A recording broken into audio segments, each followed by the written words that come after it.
Let's talk through how a digital mixing console is organized. There are 3 layers to understand: channels, mixes, and matrices.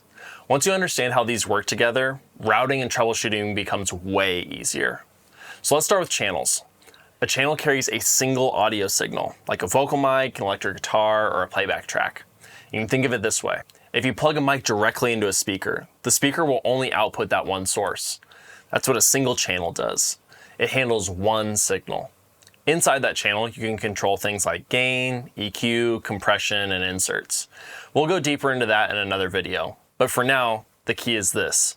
Channels are your inputs, each one holding one signal.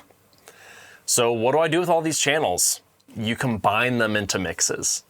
The mix blends multiple channels into a single output. Your main audio console output that goes to your speakers, that's a mix.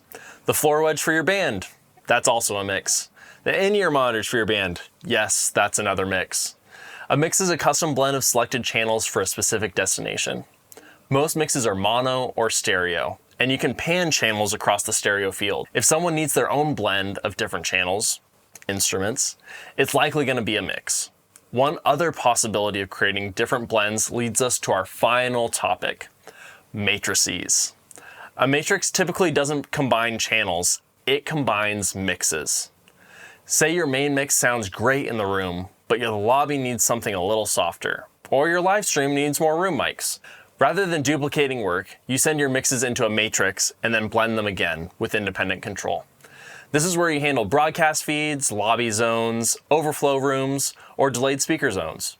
You can add processing just to the matrix like compression, limiting, or delay without affecting the mix that feeds it. So here's a quick recap. A channel can carry one audio signal, mixes combine multiple channels into one signal, and then matrices combine multiple mixes into one audio signal. You can think of it as channel, mix, matrix, and output. Once you see that path, you can route anything anywhere, stay organized in large setups, troubleshoot way faster, and scale up cleanly as your system grows. Some of you might speak up and say, but isn't it important to say you can output directly from a channel? And yes, those are called direct outs, and we will talk about those another day.